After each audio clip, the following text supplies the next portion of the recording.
ਬਖਸ਼ੀਅਤ ਉਸਾਰੀ ਕਲਾਸ ਦੇ ਸਾਰੇ ਵਿਦਿਆਰਥੀਓ ਆਓ ਫਤਿਹ ਦੀ ਸਾਂਝ ਪਾਈਏ। ਵਾਹਿਗੁਰੂ ਜੀ ਕਾ ਖਾਲਸਾ ਵਾਹਿਗੁਰੂ ਜੀ ਕੀ ਫਤਿਹ। ਅੱਜ ਦਾ ਮੇਰੀ ਕਲਾਸ ਦਾ ਵਿਸ਼ਾ ਸ਼ੁਰੂ ਕਰਨ ਤੋਂ ਪਹਿਲਾਂ ਅਸੀਂ ਮੂਲ ਮੰਤਰ ਦਾ ਜਾਪ ਕਰਾਂਗੇ।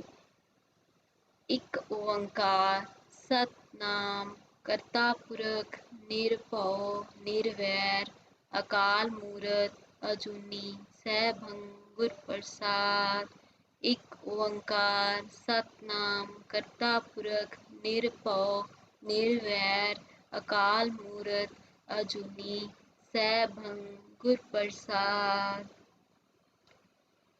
ਅੱਜ ਦਾ ਜੋ ਵਿਸ਼ਾ ਮੈਂ ਤੁਹਾਡੇ ਨਾਲ ਵਿਚਾਰਨਾ ਹੈ ਉਹ ਹੈ ਹੈਲਦੀ ਲਿਵਿੰਗ, ਸਿਹਤਮੰਦ ਹੋਣਾ, ਚੰਗੀ ਸਿਹਤ। ਇੱਕ ਚੰਗੀ ਸਿਹਤ ਕੀ ਹੈ? ਪਿਆਰੇ ਬੱਚਿਓ, ਚੰਗੀ ਸਿਹਤ ਹੋਣ ਦੇ ਵਿੱਚ ਅਨੇਕਾਂ ਅੱਗੇ ਪੱਖ ਨੇ, ਉਹਨਾਂ ਬਾਰੇ ਅਸੀਂ ਜਾਣਾਂਗੇ, ਜਿਵੇਂ ਕਿ ਫਿਜ਼ੀਕਲ ਵੈਲਬੀਂਗ ਹੋ ਗਈ, ਸਰੀਰਕ ਪੱਖ ਹੋ ਗਿਆ, ਮੈਂਟਲ ਵੈਲਬੀਂਗ ਹੋ ਗਈ, ਸਾਡੀ ਮਾਨਸਿਕ ਤੌਰ 'ਤੇ ਸੋਸ਼ਲੀ ਸਾਡੇ ਸੋਸ਼ਲ ਵੈਲਬੀਂਗ ਸਮਾਜਿਕ ਪੱਖ ਆ ਗਿਆ, ਸਪਿਰਿਚੁਅਲ ਵੈਲਬੀਂਗ, ਸਪਿਰਿਚੁਅਲ ਮਤਲਬ ਅਧਿਆਤਮਿਕ ਜਿਹੜਾ ਸਾਡਾ ਪੱਖ ਹੈ ਉਹ ਆ ਗਿਆ। ਦੈਨ ਇੰਟਲੈਕਚੁਅਲ ਵੈਲਬੀਂਗ, ਸਾਡਾ ਬੌਧਿਕ ਜਿਹੜਾ ਵਿਕਾਸ ਹੈ। ਸੋ ਇਹ ਸਾਰੇ ਅਸੀਂ ਇੱਕ ਇੱਕ ਕਰਕੇ ਅੱਜ ਮੈਂ ਤੁਹਾਡੇ ਨਾਲ ਵਿਚਾਰਨੇ ਨੇ। ਸਭ ਤੋਂ ਪਹਿਲਾਂ ਅਸੀਂ ਗੱਲ ਕਰਦੇ ਹਾਂ ਫਿਜ਼ੀਕਲ ਵੈਲਬੀਂਗ ਦੀ। ਫਿਜ਼ੀਕਲ ਵੈਲਬੀਂਗ ਮਤਲਬ ਸਰੀਰਕ ਤੌਰ 'ਤੇ, ਸਰੀਰਕ ਤੌਰ 'ਤੇ ਤੰਦਰੁਸਤ ਸਰੀਰ ਹੋਣ ਦੇ ਲਈ ਸਾਨੂੰ ਜਿਹੜੀ ਚੀਜ਼ ਦਾ ਖਿਆਲ ਰੱਖਣਾ ਹੈ ਉਹ ਹੈ ਸਭ ਤੋਂ ਪਹਿਲਾਂ good eating habits. Good eating habits, ਇੱਕ ਚੰਗੀ ਆਦਤ ਬਣਾਉਣੀ ਚੰਗਾ ਭੋਜਨ ਖਾਣ ਦੀ। ਜੇ ਅਸੀਂ ਚੰਗਾ ਭੋਜਨ ਖਾਵਾਂਗੇ ਤਾਂ ਸਾਡਾ ਜਿਹੜੀ ਹੈ ਸਿਹਤ ਵੀ ਚੰਗੀ ਰਹੇਗੀ। ਚੰਗਾ ਭੋਜਨ ਖਾਣ ਦਾ ਮਤਲਬ ਕੀ ਹੈ ਕਿ ਅਸੀਂ ਸੰਤੁਲਿਤ ਭੋਜਨ ਲਈਏ, ਅਸੀਂ ਅਸੰਤੁਲਿਤ ਭੋਜਨ ਨਾ ਲਈਏ। ਅਸੀਂ ਉਹਦੇ ਵਿੱਚ ਫਰੂਟਸ ਫਲ ਖਾਈਏ, ਅਸੀਂ ਉਹਦੇ ਵਿੱਚ ਦਾਲਾਂ ਖਾਈਏ, ਅਸੀਂ ਉਹਦੇ ਵਿੱਚ ਜਿਹੜੇ ਹੈਗੇ ਆ ਸਾਡੇ ਨਟਸ ਹੁੰਦੇ ਨੇ, ਜਿਵੇਂ ਸਾਡੇ ਐਲਮੰਡਸ ਬਦਾਮ ਵਗੈਰਾ ਹੋ ਗਏ, ਉਹ ਖਾਈਏ। ਅਸੀਂ ਉਹਦੇ ਵਿੱਚ ਸਬਜ਼ੀਆਂ ਖਾਈਏ, ਹਰੀਆਂ ਸਬਜ਼ੀਆਂ ਖਾਈਏ। ਇਹ ਸਾਰੀਆਂ ਚੀਜ਼ਾਂ ਦੇ ਨਾਲ ਅਸੀਂ ਜਿਹੜਾ ਹੈ ਪਾਣੀ ਜਿਹੜਾ ਹੈ ਉਹ ਵੀ ਪੂਰਨ ਤੌਰ 'ਤੇ ਲਈਏ। ਇਹ ਸਾਰਾ ਇੱਕ ਸੰਤੁਲਿਤ ਭੋਜਨ ਹੈ। ਪਿਆਰੇ ਬੱਚਿਓ, ਅਸੀਂ ਤੁਹਾਡੇ ਵਿੱਚੋਂ ਕਈ ਬੱਚੇ ਇੱਦਾਂ ਦੇ ਹੋਣਗੇ ਵੀ ਅਸੀਂ ਇਹ ਨਹੀਂ ਖਾਣਾ। ਥੋੜ੍ਹਾ ਅਸੀਂ ਆਪਣੇ ਮਾਂ ਬਾਪ ਨੂੰ ਵੀ ਇਸ ਗੱਲ 'ਚ ਤੰਗ ਕਰਦੇ ਹਾਂ ਵੀ ਅਸੀਂ ਦਾਲ ਬਣੀ ਹੈ, ਅਸੀਂ ਦਾਲ ਨਹੀਂ ਖਾਣੀ। ਪਰ ਮਾਂ ਬਾਪ ਹਮੇਸ਼ਾ ਇਹੀ ਸੋਚਦੇ ਨੇ, ਇਹੀ ਕਹਿੰਦੇ ਨੇ ਕਿ ਹਾਂ ਨਹੀਂ ਇਹ ਖਾਓ, ਤੁਸੀਂ ਦਾਲ ਬਣੀ ਹੈ ਤੁਸੀਂ ਦਾਲ ਖਾਓ। ਬੱਚਿਓ, ਇਹਨਾਂ ਜਿਹੜੀਆਂ ਚੀਜ਼ਾਂ ਅਸੀਂ ਘਰੇ ਆਮ ਜਿਹੜੀ ਅਸੀਂ ਭੋਜਨ ਬਣਾਉਂਦੇ ਹਾਂ ਨਾ, ਅਸੀਂ ਦਾਲ ਬਣਾਉਣੀ, ਅਸੀਂ ਸਬਜ਼ੀ ਬਣਾਉਣੀ, ਇਹਨਾਂ ਵਿੱਚੋਂ ਸਾਨੂੰ ਮਿਨਰਲਸ, ਸਾਨੂੰ ਵਿਟਾਮਿਨ, ਸਾਨੂੰ ਪ੍ਰੋਟੀਨਸ ਮਿਲਦੇ ਨੇ। ਸੋ ਸੰਤੁਲਿਤ ਭੋਜਨ ਸਾਨੂੰ ਖਾਣਾ ਚਾਹੀਦਾ। ਇਹ ਸਾਡੀ ਸਿਹਤ ਨੂੰ ਚੰਗਾ ਬਣਾਉਂਦਾ, ਇਹ ਸਾਡੀ ਬੋਡੀ ਨੂੰ ਐਕਟਿਵ ਕਰਦਾ, ਇਹ ਸਾਡੀ ਬੋਡੀ ਨੂੰ એનર્ਜੀ ਦਿੰਦਾ। ਅਸੀਂ ਉਹ ਕੁਝ ਨਾ ਖਾਈਏ ਜਿਹੜਾ ਸਾਡੀ ਬੋਡੀ ਨੂੰ ਫਾਇਦਾ ਤਾਂ ਨਹੀਂ ਦੇ ਰਿਹਾ ਬਟ ਨੁਕਸਾਨ ਹੀ ਕਰ ਰਿਹਾ ਹੈਗਾ। ਤਾਂ ਇਹ ਚੀਜ਼ ਦਾ ਧਿਆਨ ਰੱਖਣਾ ਹੈ। ਜਿਵੇਂ ਕਿ ਹੁਣ ਤੁਸੀਂ ਸਾਰੇ ਅੱਜ ਘਰ ਦੇ ਵਿੱਚ ਬੈਠੇ ਹੋ, ਸਭ ਨੂੰ ਖਾਣਾ ਬਣਾਉਣ ਦਾ ਸ਼ੌਂਕ ਹੋਇਆ ਹੈ। ਲੋਕਡਾਊਨ ਦੇ ਵਿੱਚ ਮੈਂ ਦੇਖਿਆ ਸਾਰੇ ਖਾਣਾ ਬਣਾਉਣ ਦੇ ਖਾਣਾ ਬਣਾਉਣ ਵੱਲ ਰੁਚੀ ਹੋਈ ਹੈ। ਸੋ ਬਣਾਓ ਤੇ ਖਾਓ ਵੀ, ਬਣਾਓ ਵੀ, ਪਰ ਅਸੀਂ ਧਿਆਨ ਰੱਖਣਾ ਹੈ ਕਿ ਅਸੀਂ ਜਦੋਂ ਵੀ ਕੁਝ ਬਣਾਈਏ, ਅਸੀਂ ਕੁਝ ਜਿਹੜੇ ਚੀਜ਼ਾਂ ਨੇ ਉਹਨਾਂ ਦਾ ਅਸੀਂ ਧਿਆਨ ਰੱਖੀਏ। ਅਸੀਂ ਜਦੋਂ ਵੀ ਕੁਝ ਬਣਾਈਏ ਤਾਂ ਅਸੀਂ ਉਹਦੇ ਵਿੱਚ ਜ਼ਿਆਦਾ 3 ਚੀਜ਼ਾਂ ਦਾ ਅਸੀਂ ਧਿਆਨ ਰੱਖਣਾ ਹੈ। Excess of sugar, excess of salt, excess of maida. ਸਾਡਾ ਭੋਜਨ, ਬਣਾਏ ਹੋਏ ਭੋਜਨ ਦੇ ਵਿੱਚ ਜ਼ਿਆਦਾ ਮਿੱਠਾ ਨਾ ਹੋਵੇ, ਜ਼ਿਆਦਾ ਨਮਕ ਨਾ ਹੋਵੇ, ਜ਼ਿਆਦਾ ਜਿਹੜੀ ਚੀਜ਼ ਹੈ ਜਿਹੜੀ ਉਹ ਸਿਰਫ ਮੈਦੇ ਦੀ ਨਾ ਬਣੀ ਹੋਵੇ। ਇਹਨਾਂ 3 ਚੀਜ਼ਾਂ ਦਾ ਬਹੁਤ ਹੀ ਖਿਆਲ ਰੱਖਣ ਦੀ ਲੋੜ ਹੈ, ਕਿਉਂਕਿ ਅਸੀਂ ਮੈਡੀਕਲ ਟਰਮਸ ਦੇ ਵਿੱਚ ਇਹਨਾਂ 3 ਚੀਜ਼ਾਂ ਨੂੰ ਅਸੀਂ ਵਾਈਟ ਪੋਇਜ਼ਨਸ ਕਹਿ ਦਿੰਦੇ ਹਾਂ। ਇਹਨਾਂ ਦਾ ਖਾਣ ਦਾ ਨੁਕਸਾਨ ਨਹੀਂ, ਇਹਨਾਂ ਦਾ ਜ਼ਿਆਦਾ ਖਾਣ ਦਾ ਨੁਕਸਾਨ ਹੈ। ਜ਼ਿਆਦਾ ਮਿੱਠਾ ਖਾਓਗੇ, ਜ਼ਿਆਦਾ ਨਮਕ ਖਾਓਗੇ, ਤੁਹਾਨੂੰ ਜਿਹੜਾ ਹੈਗਾ ਆਪਾਂ ਕਹਿੰਦੇ ਕਿ ਓਵਰਵੇਟ ਹੋਣ ਦੇ ਜਿਹੜੇ ਚਾਂਸਿਸ ਨੇ ਉਹ ਵੱਧ ਜਾਂਦੇ ਨੇ। ਹੋਰ ਬਿਮਾਰੀਆਂ ਜਿਹੜੀਆਂ ਹੈ ਉਹ ਵੱਧ ਜਾਂਦੀਆਂ ਨੇ। ਤੁਹਾਡਾ ਸਰੀਰ ਜਿਹੜਾ ਐਕਟਿਵ ਹੋਣ ਦੇ ਨਾਲੋਂ ਤੁਹਾਡਾ ਸਰੀਰ ਜਿਹੜਾ ਸੁਸਤ ਰਹੇਗਾ। ਜ਼ਿਆਦਾ ਜੰਕ ਫੂਡਸ ਵੀ ਨਹੀਂ ਖਾਣੇ ਚਾਹੀਦੇ। ਜ਼ਿਆਦਾ ਜੰਕ ਫੂਡਸ ਤਾਂ ਚਲੋ ਖਾਣੇ ਨਹੀਂ ਚਾਹੀਦੇ। ਘਰ ਦੇ ਵਿੱਚ ਜ਼ਿਆਦਾ ਫਰੀਕੁਐਂਟ ਆਪਾਂ ਕਹਿੰਦੇ ਨਾ ਕਿ ਹਰ ਰੋਜ਼ ਹੀ ਕੁਝ ਨਾ ਕੁਝ ਫਰਾਈਡ ਜਿਹੜਾ ਅਸੀਂ ਅੱਜ ਕੱਲ੍ਹ ਬਣਾਉਣ ਲੱਗ ਗਏ ਹਾਂ। ਬੱਚਿਓ ਉਹ ਵੀ ਅਵੋਇਡ ਕਰੋ, ਉਹ ਵੀ ਅਸੀਂ ਨਹੀਂ ਖਾਣਾ। ਤੇ ਇੱਕ ਖਾਣ ਦੇ ਟਾਈਮ ਇਹ ਜ਼ਰੂਰ ਧਿਆਨ ਰੱਖਣਾ ਕਿ ਅਸੀਂ ਕੁਝ ਹੋਰ ਕੰਮ ਨਾ ਕਰਦੇ ਹੋਈਏ, ਮਤਲਬ ਅਸੀਂ ਖਾ ਰਹੇ ਹਾਂ, ਅਸੀਂ ਟੀਵੀ ਵੀ ਦੇਖ ਰਹੇ ਹਾਂ, ਅਸੀਂ ਮੋਬਾਈਲ ਵੀ ਦੇਖ ਰਹੇ ਹਾਂ। ਇਹ ਅਕਸਰ ਦੇਖਣ 'ਚ ਘਰਾਂ ਨੂੰ ਮਿਲਦਾ ਹੈ, ਕਿਉਂਕਿ ਜਦੋਂ ਅਸੀਂ ਖਾ ਰਹੇ ਹਾਂ ਸਾਡਾ ਜਿਹੜਾ ਖਾਣਾ ਜਾਂ ਸਾਡਾ ਜਿਹੜਾ ਧਿਆਨ ਹੈ ਉਹ ਖਾਣ ਵੱਲ ਹੀ ਹੋਵੇ, ਉਹ ਸਾਡੇ ਭੋਜਨ ਵੱਲ ਹੀ ਹੋਵੇ, ਸਾਡਾ ਹੋਰ ਕਿਸੇ ਚੀਜ਼ ਵੱਲ, ਟੀਵੀ ਵੱਲ ਜਾਂ ਮੋਬਾਈਲ ਵੱਲ ਨਾ ਹੋਵੇ। ਅਸੀਂ ਜ਼ਿਆਦਾ ਤੇਜ਼ੀ ਨਾਲ ਨਾ ਖਾਈਏ। ਅਸੀਂ ਨਾਸ਼ਤਾ ਜਿਹੜਾ ਹੈਗਾ ਸਾਡਾ ਸਕਿਪ ਕਰਦੇ ਰਹਿਣ। ਆਮ ਤੌਰ 'ਤੇ ਘਰਾਂ ਵਿੱਚ ਅੱਜ ਕੱਲ੍ਹ ਦੇਖਿਆ ਗਿਆ ਹੈ ਕਿ ਬੱਚੇ ਜਿਹੜੇ ਆ ਸਵੇਰੇ ਲੇਟ ਉੱਠਦੇ ਹੈ, ਸਵੇਰੇ ਨਾਸ਼ਤਾ ਕਰਦੇ ਨਹੀਂ। ਉਸ ਤੋਂ ਬਾਅਦ ਕੀ ਹੁੰਦਾ, ਜਦੋਂ ਲੇਟ ਉੱਠਦੇ ਆ ਫਿਰ ਭੁੱਖ ਲੱਗਦੀ ਹੈ, ਫਿਰ ਅਸੀਂ ਇਰਰੈਗੂਲਰ ਆਵਰਸ 'ਤੇ ਅਸੀਂ ਘੰਟੇ ਬਾਅਦ ਸਾਨੂੰ ਭੁੱਖ ਲੱਗਦੀ ਹੈ, ਅਸੀਂ ਘੰਟੇ ਬਾਅਦ ਕੁਛ ਨਾ ਕੁਛ ਖਾਈ ਜਾਂਦੇ ਹਾਂ। ਸੋ ਫ੍ਰੀਕੁਐਂਟ ਈਟਿੰਗ ਐਟ ਇਰਰੈਗੂਲਰ ਆਵਰਸ ਜਿਹੜੀ ਹੈ ਉਹ ਅਸੀਂ ਅਵੋਇਡ ਕਰਨੀ ਹੈ। ਅਸੀਂ ਘੰਟੇ ਬਾਅਦ ਨਹੀਂ ਖਾਣਾ, ਅਸੀਂ ਆਪਣਾ ਜਿਹੜਾ ਟਾਈਮ ਹੈ, ਅਸੀਂ ਬ੍ਰੇਕਫਾਸਟ ਕਰਨਾ, ਫਿਰ ਅਸੀਂ ਲੰਚ ਕਰਨਾ, ਫਿਰ ਅਸੀਂ ਡਿਨਰ ਕਰਨਾ। ਉਹਦੇ ਵਿੱਚ ਅਸੀਂ ਜਿਹੜਾ ਵਿੱਚ ਵਾਲਾ ਟਾਈਮ ਉਹਦੇ ਵਿੱਚ ਤਲਿਆ ਜਾਂ ਕੁਛ ਫਰਾਈਡ ਖਾਣ ਦੀ ਬਜਾਏ ਅਸੀਂ ਉਹਦੇ ਵਿੱਚ ਅਸੀਂ ਫਰੂਟਸ ਐਡ ਕਰੀਏ, ਅਸੀਂ ਉਹਦੇ ਵਿੱਚ ਮਿਲਕ ਐਡ ਕਰੀਏ, ਵੀ ਅਸੀਂ ਉਹਦੇ ਵਿੱਚ ਜਿਹੜਾ ਹੈਗਾ ਘਰੇ ਅਸੀਂ ਫਰੂਟਸ ਹੁੰਦੇ ਨੇ ਸਾਡੇ ਕੋਲ, ਅਸੀਂ ਉਹਦੇ ਵਿੱਚ ਅਸੀਂ ਸਪਰਾਊਟਸ ਘਰੇ ਬਣਾ ਕੇ, ਅਸੀਂ ਜਿਹੜੇ ਪੁੰਗਰੀਆਂ ਦਾਲਾਂ ਹੁੰਦੀਆਂ ਨੇ ਅਸੀਂ ਉਹ ਖਾਈਏ। ਅਸੀਂ ਲਾਈਮ ਜਿਹੜਾ ਹੈਗਾ ਲੈਮਨੇਡ ਅਸੀਂ ਅੱਜ ਕੱਲ੍ਹ ਘਰੇ ਬਣਾਉਂਦੇ ਹਾਂ, ਅਸੀਂ ਲਾਈਮ ਜੂਸ ਪੀਏ। ਕੁਝ ਉਹਨਾਂ ਟਾਈਮ ਦੇ ਵਿੱਚ ਵੀ ਕੁਛ ਫਰਾਈਡ ਖਾਣ ਨਾਲੋਂ ਕੁਝ ਚੰਗਾ ਖਾਈਏ। ਜ਼ਿਆਦਾ ਜਿਹੜੇ ਪੀਣ ਦੇ ਵਿੱਚ ਵੀ ਅਸੀਂ ਘਰ ਦਾ ਨਿੰਬੂ ਪਾਣੀ ਬੈਸਟ ਇੱਕ ਤਰ੍ਹਾਂ ਦਾ ਡਰਿੰਕ ਹੈ। ਅਸੀਂ ਉਹਦੇ ਵਿੱਚ ਮਿੱਠਾ ਘੱਟ ਰੱਖੋ, ਉਹਦੇ ਵਿੱਚ ਨਮਕ ਘੱਟ ਰੱਖੋ ਤੇ ਲਾਈਮ ਜੂਸ ਬਣਾ ਕੇ ਪੀਓ। ਉਹਦੀ ਜਗ੍ਹਾ ਅਸੀਂ ਉਹ ਪੀਏ, ਨਾ ਕਿ ਅਸੀਂ ਕੋਈ ਕੋਲਡ ਡਰਿੰਕਸ ਪੀਏ। ਅਸੀਂ ਸ਼ੂਗਰੀ ਜਿਹੜੇ ਡਰਿੰਕਸ ਆਉਂਦੇ ਅੱਜ ਕੱਲ੍ਹ ਉਹਨਾਂ ਨੂੰ ਅਸੀਂ ਬੱਚਿਓ ਅਵੋਇਡ ਕਰੀਏ। ਇਹਦੇ ਨਾਲ ਅਸੀਂ ਜਿਹੜਾ ਪਾਣੀ ਹੈ ਉਹ ਜ਼ਿਆਦਾ ਤੋਂ ਜ਼ਿਆਦਾ ਪੀਏ। ਅਸੀਂ ਘੰਟੇ ਬਾਅਦ ਅਸੀਂ ਖਾਣ ਦੀ ਆਦਤ ਤਾਂ ਪਾ ਰਹੇ ਹਾਂ, ਪਰ ਅਸੀਂ ਘੰਟੇ ਬਾਅਦ ਅਸੀਂ ਸੋਚ ਰਹੇ ਹਾਂ ਕਿ ਮੈਂ ਘੰਟੇ ਬਾਅਦ ਪਾਣੀ ਦਾ ਗਲਾਸ ਪੀਤਾ ਸੀ, ਹੁਣ ਮੈਨੂੰ ਅੱਧਾ ਘੰਟਾ ਹੋ ਗਿਆ, ਹੁਣ ਮੈਂ ਫਿਰ ਇੱਕ ਗਲਾਸ ਪੀ ਲਾਂ। ਅਸੀਂ ਆਦਤ ਪਾਈਏ ਕਿ ਮੈਨੂੰ ਅੱਧਾ ਘੰਟਾ ਹੋ ਗਿਆ, ਹੁਣ ਮੈਂ ਇੱਕ ਗਲਾਸ ਹੋਰ ਪੀਆਂ, ਕਿਉਂਕਿ ਪਾਣੀ ਜ਼ਿਆਦਾ ਜਿੰਨਾ ਪੀਵਾਂਗੇ ਉਨੀ ਸਾਡੀ ਡਾਈਜੈਸ਼ਨ ਜਿਹੜੀ ਹੈ ਉਹ ਜ਼ਿਆਦਾ ਵਧੀਆ ਹੋਏਗੀ, ਸਾਡੀ ਜਿਹੜੀ ਪਾਚਨ ਸ਼ਕਤੀ ਹੈ ਨਾ ਬੱਚਿਓ ਉਹ ਜ਼ਿਆਦਾ ਹੋਏਗੀ। ਤੇ ਜਿੰਨੇ ਜਿਹੜੇ ਤੁਹਾਡੇ ਵਿੱਚੋਂ ਕਈ ਸਕੂਲ ਦੇ ਵਿੱਚ ਨੇ, ਕਿ ਕਾਲਜਿਸ ਦੇ ਵਿੱਚ ਅਸੀਂ ਕਹਿੰਦੇ ਕਿ ਅਸੀਂ ਮੋਟੇ ਹੋ ਰਹੇ ਹਾਂ, ਅਸੀਂ ਬੈਠ ਕੇ ਖਾ ਰਹੇ ਹਾਂ, ਸਾਡਾ weight gain ਹੋ ਰਿਹਾ, ਪਾਣੀ ਜ਼ਿਆਦਾ ਪੀਵਾਂਗੇ ਸਾਡਾ weight ਵੀ ਜਿਹੜਾ ਹੈ ਉਹ ਮੇਨਟੇਨ ਰਹੇਗਾ। ਇਹਨਾਂ ਚੀਜ਼ਾਂ ਦਾ ਅਸੀਂ ਖਿਆਲ ਰੱਖੀਏ। ਡਾਈਟ ਦੇ ਨਾਲ ਅਸੀਂ ਐਕਸਰਸਾਈਜ਼ ਵੀ ਕਰਨੀ ਹੈ।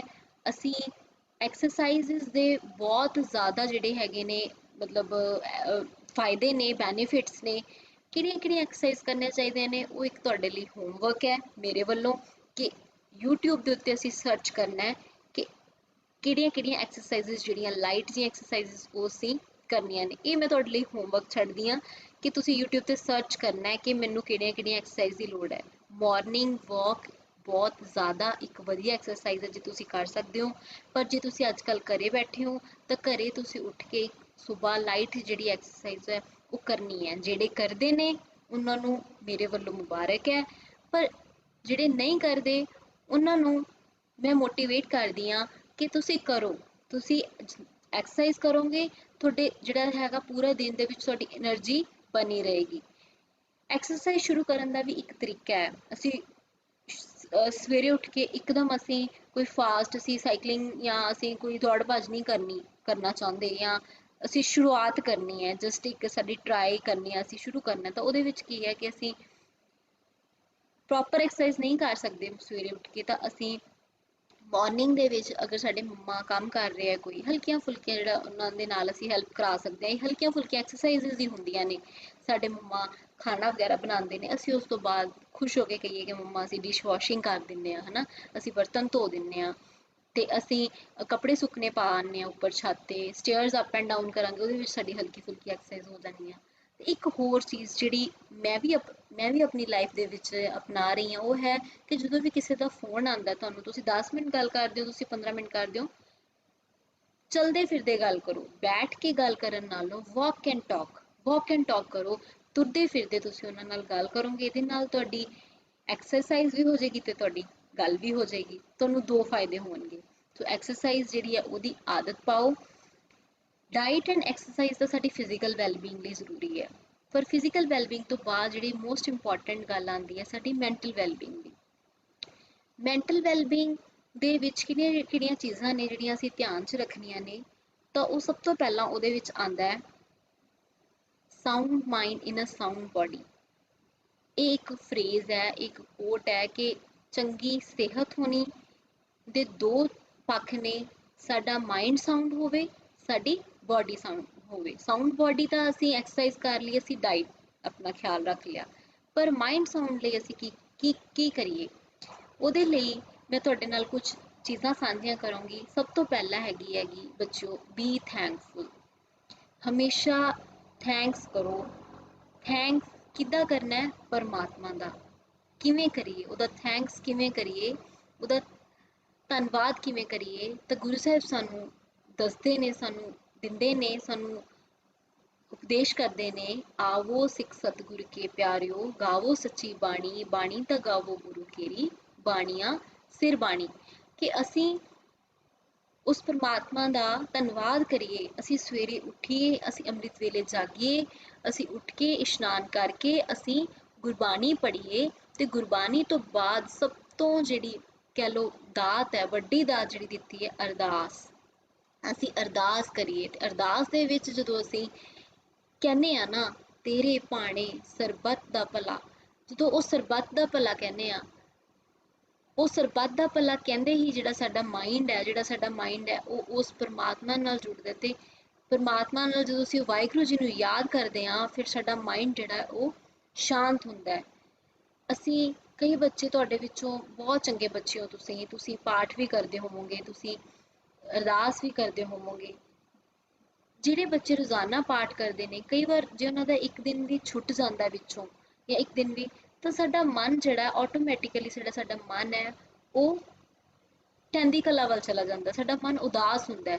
ਤਾਂ ਅਸੀਂ ਸ਼ੁਰੂਆਤ ਕਰੀਏ, ਅਸੀਂ ਬਾਣੀ ਪੜ੍ਹਨ ਦੀ ਆਦਤ ਪਾਈਏ, ਅਸੀਂ ਸਵੇਰੇ ਉੱਠ ਕੇ ਇਸ਼ਨਾਨ ਕਰਕੇ, ਪਾਠ ਕਰਕੇ, ਅਰਦਾਸ ਕਰਕੇ ਦੇਖੀਏ ਸਾਡਾ ਮਨ ਕਿੰਨਾ ਖੁਸ਼ ਹੋਏਗਾ।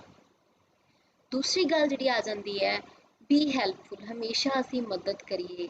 ਮਦਦ ਕਰਨਾ ਇੱਕ ਅਜਿਹੀ ਤਰੀਕਾ ਹੈ ਜਿਹੜਾ ਸਾਡੇ ਮਨ ਨੂੰ ਖੁਸ਼ੀ ਦਿੰਦਾ ਹੈ। ਕਿਸੇ ਦੀ ਮਦਦ ਕਰੀਏ। ਹੁਣ ਤੁਸੀਂ ਘਰਾਂ ਵਿੱਚ ਬੈਠੇ ਹੋ, ਪੜ੍ਹ ਰਹੇ ਹੋ, ਤੁਸੀਂ ਆਪਣੇ ਕੁਝ ਨੋਟਸ ਬਣਾਏ ਨੇ, ਤੁਸੀਂ ਉਹ ਨੋਟਸ ਆਪਣੀ ਫਰੈਂਡ ਨਾਲ ਸ਼ੇਅਰ ਕਰੋ ਕਿ ਮੈਂ ਵੀ ਪੜ੍ਹ ਰਿਹਾ, ਤੂੰ ਵੀ ਪੜ੍ਹ ਲੈ, ਤੂੰ ਪੜ੍ਹ ਕੇ ਫਿਰ ਮੈਨੂੰ ਪੜ੍ਹਾ। ਇੱਦਾਂ ਅਸੀਂ ਹੈਲਪ ਕਰ ਸਕਦੇ ਹਾਂ। ਤੁਸੀਂ ਆਪਣੇ ਛੋਟੀ ਕਲਾਸ ਦੇ ਬੱਚਿਆਂ ਨੂੰ ਤੁਸੀਂ ਬੁੱਕਸ ਦੇ ਕੇ ਉਹਦੀ ਹੈਲਪ ਕਰੋ। B helpful. ਹਮੇਸ਼ਾ ਹੈਲਪਫੁਲ ਰਹੋ। ਹੈਲਪਫੁਲ ਹੋਣ ਦੇ ਨਾਲ ਨਾਲ ਬੱਚੇ ਤੁਹਾਡਾ ਮਨ ਜਿਹੜਾ ਹੈ ਖੁਸ਼ ਹੋਏਗਾ। ਤੇ ਘਰ ਦੇ ਵਿੱਚ ਵੀ ਆਪਣੇ ਮਾਂ-ਬਾਪ ਦੀ, ਮਾਤਾ ਪਿਤਾ ਦੀ, ਆਪਣੇ ਬਜ਼ੁਰਗਾਂ ਦੀ ਹਮੇਸ਼ਾ ਮਦਦ ਕਰਿਆ ਕਰੋ। ਜਦੋਂ ਅਸੀਂ ਮਦਦ ਕਰਦੇ ਆ ਨਾ, ਸਾਨੂੰ ਕੀ ਮਿਲਦਾ? ਸਾਨੂੰ ਸ਼ਾਬਾਸ਼ ਮਿਲਦੀ ਹੈ। ਸਾਨੂੰ ਕਹਿੰਦੇ ਆ, ਸਾਨੂੰ ਸ਼ਾਬਾਸ਼ ਮਿਲਦੇ ਸਾਡੇ ਮਾਤਾ ਪਿਤਾ ਤੋਂ। ਸਾਡਾ ਮਨ ਜਿਹੜਾ ਹੈ ਆਟੋਮੈਟਿਕਲੀ, ਜਿਹੜਾ ਸਾਡਾ ਮਨ ਹੈ ਨਾ, ਉਹ ਖੁਸ਼ ਹੋ ਜਾਂਦਾ ਹੈ। ਅਸੀਂ ਹਮੇਸ਼ਾ ਹੈਲਪਫੁਲ ਰਹੀਏ। ਥੈਂਕਫੁਲ ਤੇ ਹੈਲਪਫੁਲ ਹੋਣ ਦੇ ਨਾਲ ਨਾਲ ਸਾਨੂੰ ਹੋਰ ਇੱਕ ਚੀਜ਼ ਦੀ ਲੋੜ ਹੈ, ਬੀ ਅ ਗੁੱਡ ਲਿਸਨਰ। ਅਸੀਂ ਚੰਗਾ ਸੁਣੀਏ। ਅਸੀਂ ਆਪਣੇ ਦਿਨ ਦੇ ਵਿੱਚ ਜਿਹੜਾ ਹੈ ਇੱਕ ਟਾਈਮ ਨਿਸ਼ਚਿਤ ਕਰੀਏ ਕਿ ਅਸੀਂ ਹੁਣ ਇੱਕ ਚੰਗਾ ਸੁਣਨਾ ਹੈ। ਅਸੀਂ ਦਿਨ ਦੇ ਵਿੱਚ ਨਾ 15 ਮਿੰਟ ਅਸੀਂ ਕੀਰਤਨ ਸੁਣਨਾ ਹੈ। ਅਸੀਂ ਨਾ 5 ਮਿੰਟ ਕੋਈ ਵਾਹਿਗੁਰੂ ਸਿਮਰਨ ਸੁਣਨਾ ਹੈ। ਅਸੀਂ ਆਹ 5 ਮਿੰਟ ਦੇ ਲਈ ਨਾ ਆਹ ਚੀਜ਼ ਅਸੀਂ ਚੰਗੀ ਸੁਣਨੀ ਹੈ। ਕੁਝ ਅਜਿਹਾ ਨਾ ਸੁਣੀਏ ਜਿਹਦੇ ਨਾਲ ਸਾਡਾ ਮਨ ਜਿਹੜਾ ਡਿਸਟਰਬ ਹੋਏ। ਕੁਝ ਅਜਿਹਾ ਸੁਣੀਏ ਜਿਹਦੇ ਨਾਲ ਸਾਡਾ ਮਨ ਜਿਹੜਾ ਹੈ ਰਿਲੈਕਸ ਹੋਏ। ਅਸੀਂ ਕਹਿੰਦੇ ਕਿ ਅਸੀਂ ਇਰੀਟੇਟਿਡ ਹਾਂ, ਜਸਟ ਚੈੱਕ ਕਰੀਏ ਕਿ ਅਸੀਂ ਦਿਨ ਦੇ ਵਿੱਚ ਈਅਰਫੋਨਸ ਲਗਾ ਕੇ ਕੀ ਸੁਣਿਆ।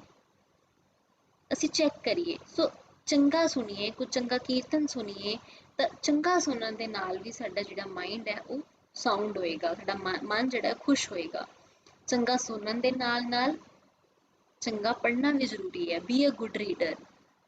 ਅੱਛੀਆਂ ਕਿਤਾਬਾਂ ਪੜ੍ਹੀਏ। ਮੈਂ ਇਹ ਨਹੀਂ ਕਹਿ ਰਹੀ ਕਿ ਅਸੀਂ ਬਹੁਤ ਸਾਰੀਆਂ ਕਿਤਾਬਾਂ ਲੈ ਆਈਏ ਤੇ ਹੁਣ ਅਸੀਂ ਪੜ੍ਹਨਾ ਸ਼ੁਰੂ ਕਰ ਦਈਏ।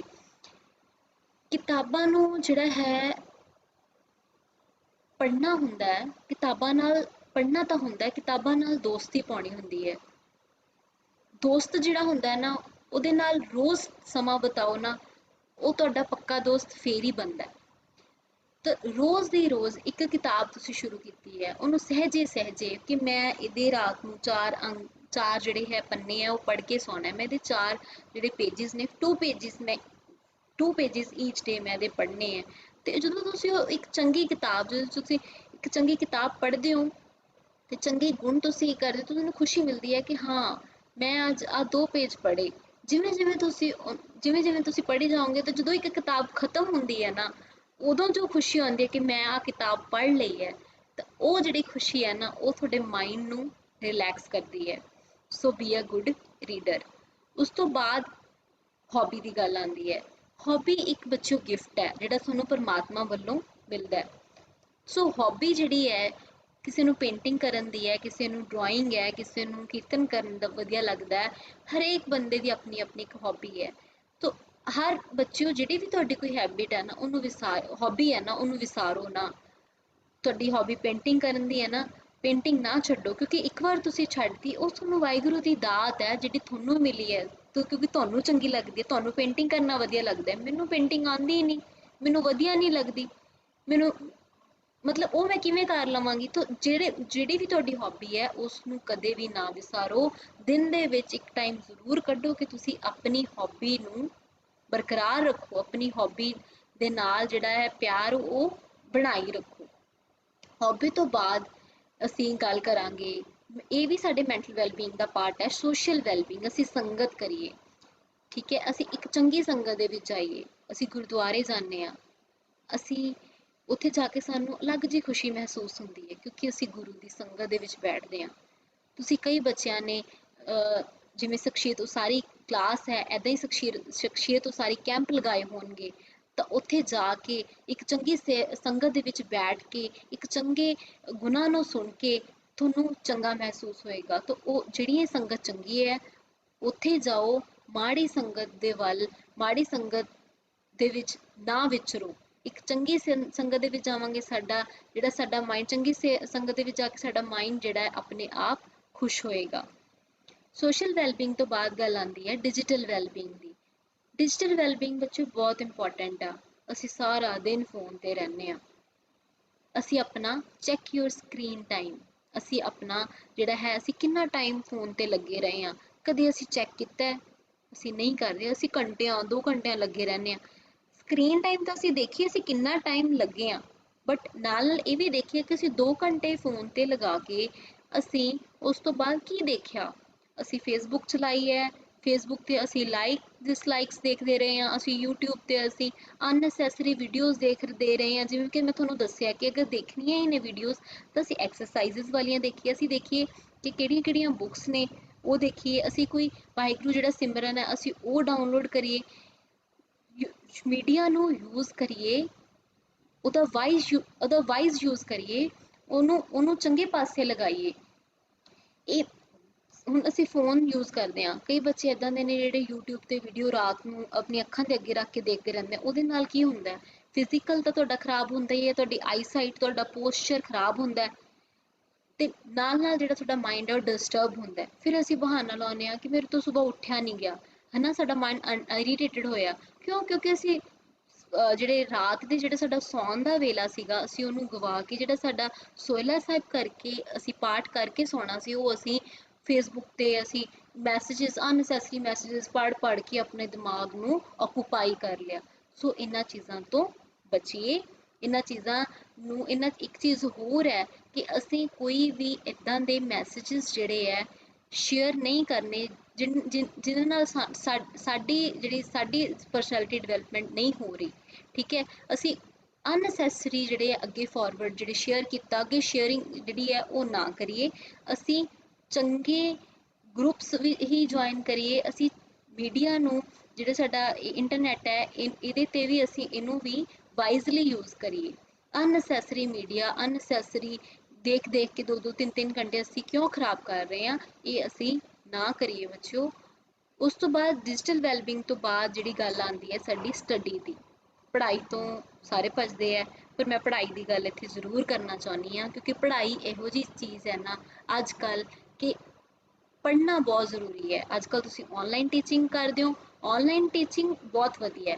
ਸੁਣੋ, ਪੜ੍ਹੋ, ਸੁਣ ਕੇ ਉਸ ਤੋਂ ਬਾਅਦ ਜਿਹੜਾ ਹੈ ਆਪਣਾ ਜਿਹੜਾ ਤੁਹਾਨੂੰ ਉਹ ਪੜ੍ਹਾਉਂਦੇ ਨੇ ਉਹਨੂੰ ਇੱਕ ਵਾਰ ਜ਼ਰੂਰ ਪੜ੍ਹੋ।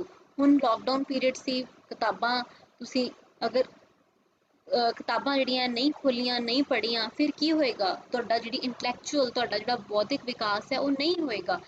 ਬਹੁਤ ਜ਼ਰੂਰੀ ਹੈ ਆਪਣੇ ਸਬਜੈਕਟ ਨੂੰ ਟਾਈਮ ਦੇਣਾ। ਜਿਹੜੀ ਵੀ ਤੁਸੀਂ ਕਲਾਸ ਦੇ ਵਿੱਚੋਂ, ਜਿਹੜੇ ਵੀ ਤੁਸੀਂ ਕਾਲਜ ਡਿਗਰੀ ਕਰ ਰਹੇ ਹੋ, ਜਿਹੜਾ ਤੁਹਾਡਾ ਆਪਣਾ ਸਬਜੈਕਟ ਹੈ ਉਹਨੂੰ ਦਿਨ ਦੇ ਵਿੱਚ ਜ਼ਰੂਰ ਸੋਚੋ ਕਿ ਮੈਂ 1 ਘੰਟਾ ਇਹ ਪੜ੍ਹਿਆ।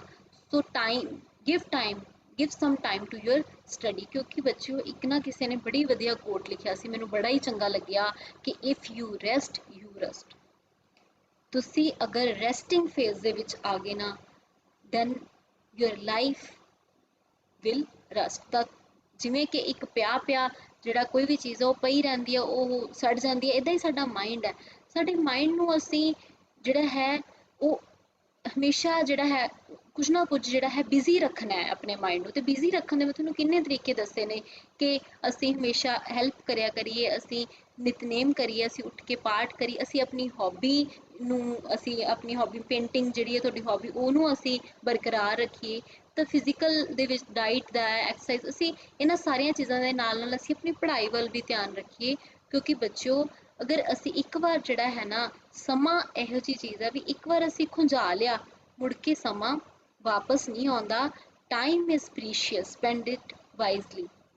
ਤੇ ਗੁਰੂ ਸਾਹਿਬ ਵੀ ਕਹਿੰਦੇ ਨੇ, ਰਹਿਣ ਗਵਾਈ ਸੋਏ ਕੈ, ਦਿਵਸ ਗਵਾਇਆ ਖਾਈ, ਹੀਰੇ ਜੈਸਾ ਜਨਮ ਹੈ ਕੌਡੀ ਬਦਲੇ ਜਾਏ। ਇਹ ਜਿਹੜਾ ਸਮਾਂ ਹੈ, ਗੁਰੂ ਸਾਹਿਬ ਵੀ ਏਡੀ ਵੱਡੀ ਗੱਲ ਕਹਿੰਦੇ ਨੇ ਕਿ ਹੀਰੇ ਜੈਸਾ ਜਨਮ ਹੈ। ਗੁਰੂ ਸਾਹਿਬ ਨੇ ਸਾਡੇ ਜੀਵਨ ਨੂੰ ਹੀਰੇ ਜੈਸਾ ਕਿਹਾ, ਵੀ ਤੇਰਾ ਹੀਰੇ ਜੈਸਾ ਜਨਮ ਹੈ, ਤੂੰ ਇਸ ਜੀਵਨ ਨੂੰ ਗਵਾ ਨਾ। ਸੌਣ ਲੱਗਿਆਂ, ਰਾਤ ਨੂੰ ਸੌਣ ਲੱਗਿਆਂ ਇਹ ਨਾ ਹੋਏ ਕਿ ਅੱਜ ਤਾਂ ਕੁਝ ਨਹੀਂ ਹੋਇਆ, ਕੋਈ ਗੱਲ ਨਹੀਂ, ਕੱਲ ਕਰ ਲਵਾਂਗੇ। ਇਹ ਅੱਜ ਕੱਲ ਸਾਡੀ ਲਾਈਫ ਨੂੰ, ਸਾਡੇ ਹੀਰੇ ਜੈਸੇ ਜਨਮ ਨੂੰ ਨਾ ਖਰਾਬ ਕਰ ਰਿਹਾ ਹੈ।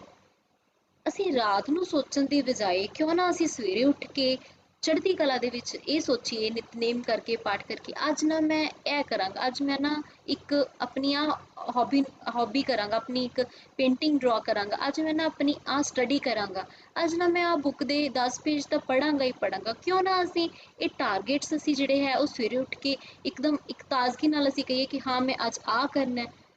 ਜਦੋਂ ਸਾਡਾ ਸਾਰਾ ਦਿਨ ਪੂਰਾ ਲੰਘ ਜਾਂਦਾ, ਅਸੀਂ ਫਿਰ ਕਹਿ ਦਿੰਦੇ ਹਾਂ ਕਿ ਅੱਜ ਦਾ ਦਿਨ ਤਾਂ ਗਿਆ, ਅੱਜ ਤਾਂ ਮੈਨੂੰ ਟਾਈਮ ਨਹੀਂ ਮਿਲਿਆ।